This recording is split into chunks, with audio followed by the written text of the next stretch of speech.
നമുക്കറിയാം, ഇന്നലെ ഡൽഹിയിൽ ലോകസഭയിലെ പ്രതിപക്ഷ നേതാവ് ശ്രീ രാഹുൽ ഗാന്ധിയെയും AICCയുടെ ജനറൽ സെക്രട്ടറിയും നമ്മുടെ MP-യുമായ ശ്രീമതി പ്രിയങ്ക ഗാന്ധിയെയും ശ്രീ KC വേണുഗോപാൽ ഉൾപ്പെടെ കർണാടക മുഖ്യമന്ത്രി ശ്രീ DK ശിവകുമാർ ഉൾപ്പെടെയുള്ള നേതാക്കളെ, നമ്മുടെ മന്ത്രി ശ്രീ വിശ്വനാഥും നമ്മുടെ MP-മാരും ഉൾപ്പെടെയുള്ള ആളുകളെ വളരെ മോശമായ രീതിയിലാണ് പോലീസ് അവരെ അറസ്റ്റ് ചെയ്ത് അവിടെ നിന്ന് നീക്കിയത്.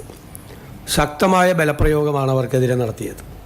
അതിൻ്റെ തലേ ദിവസം ഈ നീറ്റ് വിഷയത്തിൽ മന്ത്രി രാജിവെക്കണമെന്ന് ആവശ്യപ്പെട്ടുകൊണ്ട് സമരം ചെയ്ത വിദ്യാർത്ഥികളോടും ക്രൂരമായ സമീപനമാണ് കേന്ദ്ര സർക്കാർ സ്വീകരിച്ചത്.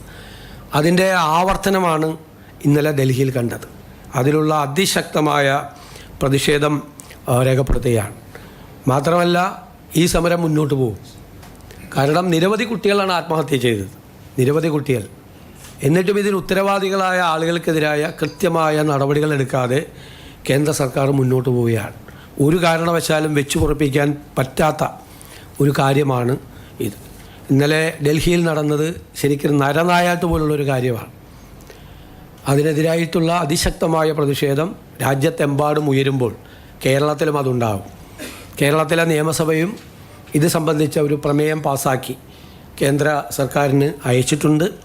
അത് സംബന്ധിച്ച് നീതിയുക്തമായ രീതിയിൽ വിദ്യാർത്ഥികളുടെ അവകാശങ്ങൾക്ക് വേണ്ടിയിട്ടുള്ള അവരുടെ പോരാട്ടത്തിൻ്റെ പൂർണ്ണമായ പിന്തുണ ഞങ്ങളുടെ എല്ലാവരുടെയും ഭാഗത്തുനിന്നുണ്ടാവും, സംസ്ഥാന സർക്കാരിൻ്റെയും ഭാഗത്തുനിന്ന് ഉണ്ടാവും.